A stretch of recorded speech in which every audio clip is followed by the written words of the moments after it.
Hi, എല്ലാവർക്കും നമസ്കാരം. നമുക്ക് മഴതോരും മുംബൈയിലെ അലീനയുടെയും മനുഷ്യൻ്റെയും നാളത്തെ നല്ലൊരു കഥ കേൾക്കാം. അങ്ങനെ വൈജയന്തി ഇല്ലാതെ അലീനയെ സഹോദരങ്ങൾ നെടുമ്പുരയ്ക്കൽ വീട്ടിലോട്ട് വരികയാണ്. അവിടെ ചെല്ലുമ്പോൾ ബാലേന്ദ്രൻ ചോദിക്കുന്നുണ്ട്, എന്ത് പറ്റി, നിങ്ങൾ പോയത് തിരിച്ചു വന്നല്ലോ, വൈജയന്തിയെ തിരിച്ചു കൊണ്ടുവരാൻ പറ്റില്ലേന്ന് ചോദിക്കും. ഇല്ല അച്ഛാ, ഞങ്ങൾ തോറ്റുപോയി, അമ്മയ്ക്ക് ഒരേ വാശിയാണെന്ന് പറയും. എന്തായാലും അവൾക്ക് ഇഷ്ടമുണ്ടെങ്കിൽ വരട്ടെ. അപ്പോൾ ബബിതയും കൃഷ്ണനും ചോദിക്കും, അമ്മ വരാത്തതിന് അച്ഛന് ഒരു വിഷമവും ഇല്ലേ, മനസമാധാനം ഉണ്ടല്ലോ എന്ന് ബാലേന്ദ്രൻ പറയുകയാണ്. ആ സമാധാനം അധികം നാളുണ്ടാവത്തില്ലെന്ന് അലീന ബാലേന്ദ്രനോട് പറയുന്നുണ്ട്. അത് കേൾക്കുന്ന ബാലേന്ദ്രൻ കൃഷ്ണയോടും ബബിതയോടും ചോദിക്കുന്നുണ്ട്, അതെന്താ അവൾ അങ്ങനെ പറഞ്ഞിട്ട് പോയത്? അത് അലീന ചേച്ചി ഇവിടുന്ന് പോവാമെന്ന് പറഞ്ഞു. പോവാനോ? എങ്ങോട്ട്? അത് പറഞ്ഞില്ല. അമ്മ ഇവിടെ തിരിച്ചു വരണമെങ്കിൽ അലീന ചേച്ചി വീട്ടിൽ കാണില്ലെന്ന അമ്മ നിർബന്ധം പിടിക്കുന്നതെന്ന് പറയും. അതുകൊണ്ട് തന്നെ ചേച്ചി ഇവിടുന്ന് പോകാൻ തീരുമാനിച്ചെന്ന് പറയും. അത് കേൾക്കുന്ന ബാലചന്ദ്രന് നല്ല വിഷമമുണ്ട്. അങ്ങനെ രാവിലെ ബാലേന്ദ്രൻ്റെ പെർമിഷൻ ചോദിക്കുന്നുണ്ട്. രോഹിതിനെയും കൂട്ടി ഞാൻ ശരണ്യയുടെ വീട് വരെ പോട്ടെ എന്ന് ചോദിക്കും. അത് വേണോ മോളെ? നിന്നോട് കാണിക്കുന്ന ഒരു സ്നേഹവും ഇഷ്ടമൊന്നും അവർ ഒരുപക്ഷെ രോഹിത്തിനോട് കാണിക്കണമെന്നില്ല. അതെന്താ അച്ഛാ അങ്ങനെ? അന്നത്തെ ആ ഗ്യാങ്ങിൽ അവനും ഉണ്ടായിരുന്നല്ലോ. അച്ഛന് എൻ്റെ കൂടെ രോഹിത്തിനെ അയക്കാൻ എന്തെങ്കിലും വിഷമം ഉണ്ടോ എന്ന് ചോദിക്കും. ഏയ്, അങ്ങനെ വിഷമമൊന്നുമില്ല, എങ്കിലും ഞാൻ പറഞ്ഞതേ ഉള്ളൂ. പിന്നെ ഞാൻ കുറച്ച് ദിവസം കൊണ്ട് ഒരു കാര്യം ഇവിടെ കേൾക്കുന്നു, നീ ഇവിടുന്ന് പോന്നെന്ന്. എന്താ, സത്യമാണോ എന്ന് ചോദിക്കും. അതേ അച്ഛാ, ഇവിടുന്ന് പോകണം, ഞാൻ പോയെങ്കിൽ മാത്രമേ മേഡം ഇങ്ങോട്ട് വരുത്തോളൂ എന്നാണ് പറയുന്നത്. ഓഹോ, അപ്പം എൻ്റെ സമ്മതം നിനക്ക് ആവശ്യമില്ലയോ? അച്ഛൻ സമ്മതിക്കത്തില്ലെന്ന് എനിക്കറിയാം, പക്ഷേ അച്ഛൻ സമ്മതിക്കണം. അച്ഛൻ സമ്മതിച്ചില്ലെങ്കിലും എനിക്ക് ഇവിടുന്ന് പോകണമെന്ന് പറയും. അപ്പം നിൻ്റെ തീരുമാനമാണോ അത്? അതേ അച്ഛാ, ഞാൻ കാരണം ഒരിക്കലും കൃഷ്ണമോൾക്കും രോഹിത്തിനും ബബിതയ്ക്കും അവരുടെ അമ്മയെ നഷ്ടപ്പെട്ടുകൂടാ. ഞാനിവിടെ നിൽക്കുന്നതുകൊണ്ടാണ് മേഡം ഇങ്ങോട്ട് വരാത്തത്. ഞാനിവിടുന്ന് പോയ എല്ലാ പ്രശ്നങ്ങളും തീരും എന്ന് നിൻ്റെ അടുത്ത് ആര് പറഞ്ഞു? അതേ അച്ഛാ, ഞാനിവിടെ നിൽക്കുന്നത് കൊണ്ടാണ് മേഡത്തിന് എന്നോട് ഇത്രയും ദേഷ്യം. ഞാനിവിടുന്ന് പോയാൽ മിക്ക പ്രശ്നങ്ങൾക്കും ഒരു പരിഹാരമാവുമെന്ന് പറയും. അച്ഛൻ എന്നെ തടയരുതെന്ന് പറയും. ശരി, നിൻ്റെ തീരുമാനം പോലെ നടക്കട്ടെ, എനിക്ക് അത്രയല്ലേ പറയാൻ പറ്റൂ എന്ന് പറയും. ശരി, എന്തായാലും നീ രോഹിത്തിനെയും കൂട്ടിക്കൊണ്ടു പോവാ. എന്തായാലും നിനക്ക് എന്ത് സംഭവിച്ചാലും അതിന് ശേഷം മാത്രമേ നിൻ്റെ സഹോദരങ്ങൾക്കൊരു അപകടം പറ്റത്തുള്ളൂ, ആ കാര്യം എനിക്ക് ഉറപ്പാന്ന് പറയും. അതേ അച്ഛാ, ഞാൻ കൂടെ ഉള്ളപ്പോൾ എൻ്റെ സഹോദരങ്ങൾക്ക് ഒരു അപകടം ഉണ്ടാവാൻ ഞാൻ സമ്മതിക്കത്തില്ലെന്ന് പറയും. എൻ്റെ ജീവൻ കൊടുത്ത് ഞാൻ അവരെ സംരക്ഷിക്കുമെന്ന് പറയും. ശരി, നീ പോയിട്ട് വരാൻ പറയും. അങ്ങനെ രോഹിത്തിനെയും കൂട്ടിക്കൊണ്ട് അലീന ശരണ്യയുടെ വീട്ടിലോട്ട് വരികയാണ്. അങ്ങനെ ശരണ്യയുടെ വീട്ടിലോട്ട് ഓട്ടോയിൽ ചെന്ന് ഇറങ്ങുന്നുണ്ട്. അപ്പോൾ രോഹിത്തിന് നല്ല ടെൻഷനുണ്ട്, എന്തെങ്കിലും അവർ പറയുമെന്ന്. അപ്പം രോഹിത് ചോദിക്കുന്നു, ചേച്ചി ഞാനങ്ങോട്ട് വരുന്നുണ്ട്, എന്തെങ്കിലും പ്രശ്നമുണ്ട്? ഏയ്, ഒരു പ്രശ്നവുമില്ല, നീ ടെൻഷൻ ആവണ്ടെന്ന് പറയും. അങ്ങനെ കയറി വരുമ്പോൾ തന്നെ പ്രഭാകരൻ അവിടെ നിൽക്കും. അലീനെ കാണുന്നതും പ്രഭാകരന് നല്ല ചിരിയാണ് മുഖത്ത്, സന്തോഷമുണ്ട് അലീനെ കാണുന്നതും. അപ്പോൾ കൂടെ ഒരു ചെറുപ്പക്കാരനും ഉടനെ രോഹിത്തും കൂടി അങ്ങോട്ട് വരും.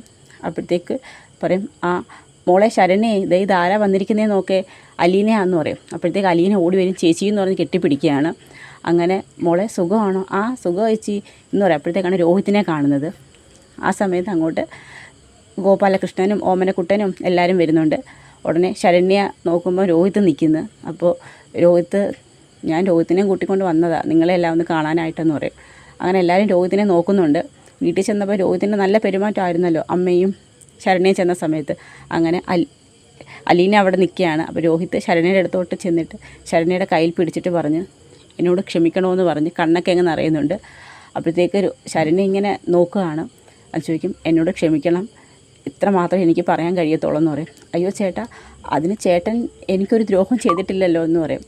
അന്ന് അവരുടെ കൂടെ ഞാനും ഉണ്ടായിരുന്നല്ലോ, ഞാൻ അങ്ങോട്ട് വരാൻ പാടില്ലായിരുന്നു, എന്നോട് ക്ഷമിക്കണമെന്ന് മാത്രമേ എനിക്ക് പറയാൻ കഴിയൂ എന്ന് പറഞ്ഞ് ശരണ്യയുടെ കയ്യിൽ പിടിച്ച് മാപ്പ് പറയുന്നുണ്ട്. അപ്പോഴത്തേക്ക് ശരണ്യയുടെ അമ്മ പറയും, മോനെ, അതിന് മോനൊരു തെറ്റ് ചെയ്തിട്ടില്ലല്ലോ, എൻ്റെ മോൾ ഞങ്ങളോട് സത്യങ്ങളെല്ലാം പറഞ്ഞിരുന്നു, അന്ന് പോലീസുകാർ നിർബന്ധിച്ചതുകൊണ്ടാണ് അങ്ങനെ സംഭവിച്ചു പോയത്, മോൻ എൻ്റെ മോൾക്ക് ഒരു ദ്രോഹവും ചെയ്തിട്ടില്ല, പിന്നെ മോൻ എന്തിനാ അവളോട് ക്ഷമ പറയുന്നതെന്ന് ചോദിക്കും. ഞങ്ങൾ വീട്ടിൽ വന്നപ്പോൾ തന്നെ ഞങ്ങൾക്ക് മനസ്സിലായി നിങ്ങളെല്ലാം നല്ല ആൾക്കാരാണെന്നും മോനൊരു അബദ്ധം പറ്റി പോയാന്നും.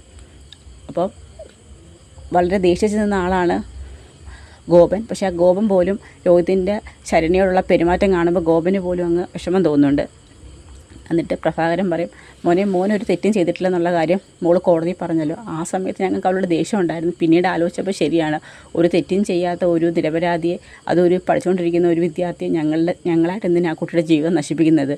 അതുകൊണ്ട് മോൻ ഒരു ക്ഷമയും പറയണ്ട, മോൻ തെറ്റൊന്നും ചെയ്തിട്ടില്ലല്ലോ, മോൻ ക്ഷമ പറയാൻ വേണ്ടി ഇങ്ങോട്ട് വരേണ്ട കാര്യം പോലും ഇല്ലായിരുന്നു എന്ന് പ്രഭാകരൻ രോഹിത്തിനോട് പറയുന്നുണ്ട്. പറയും, എല്ലാവരെയും കണ്ട് ക്ഷമ പറയണമെന്ന് രോഹിത്തിനുണ്ടായിരുന്നു, അതുകൊണ്ടാണ് ഞാൻ ഇവനെയും കൂട്ടിക്കൊണ്ട് വന്നതെന്ന് പറയും. അച്ഛയ്ക്ക് എല്ലാവരും എന്നോട് ക്ഷമിക്കണമെന്നും മാത്രമാണ് രോഹിത് പറയുന്നത്. ഉടനെ പറയും എങ്കിൽ ബാ അലീന ചേച്ചി എന്ന് പറഞ്ഞുകൊണ്ട് ശരണ്യ അലീനയും വിളിച്ചുകൊണ്ട് റൂമിലോട്ട് കൊണ്ടുപോകും. ഉടനെ ഗോപനും ഓമനക്കുട്ടനൊക്കെ രോഹിത്തിൻ്റെ അടുത്ത് പറയും ഇരിക്കാൻ പറയും. അങ്ങനെ അവരും പ്രഭാകരനും ഒക്കെ ആയിട്ട് സംസാരിക്കുകയാണ്. ആ സമയത്ത് അലീന ശരണ്യയുടെ റൂമിൽ സംസാരിക്കുകയാണ്. ചേച്ചി ഇപ്പോൾ കണ്ടില്ലേ എല്ലാവരുടെയും മാറ്റം. അന്ന് ഞാൻ കോടതി കയറി ആ ചേട്ടന് അനുകൂലമായിട്ട് മൊഴി പറഞ്ഞപ്പം എല്ലാവരും എന്നോട് ദേഷ്യപ്പെട്ടതാണ്. ഇതിപ്പോൾ എൻ്റെ വിജയമല്ലേ ചേച്ചി, ഇപ്പം ഞാൻ ജയിച്ചിരിക്കുമല്ലേ എന്ന് പറയും. അതേ മോളെ നിൻ്റെ ജയം എൻ്റെയും കൂടി ജയമാണെന്ന് പറയും. അലീന ചേച്ചി എവിടെയും തോക്കാൻ ഞാൻ സമ്മതിക്കത്തില്ലെന്ന് പറയും.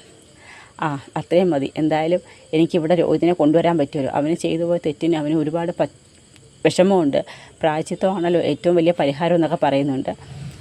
അങ്ങനെ ഇത്രയാണ്. അപ്പോൾ അവിടം വരെയാണ് നമ്മുടെ നാളത്തെ കഥ അവസാനിക്കുന്നത്.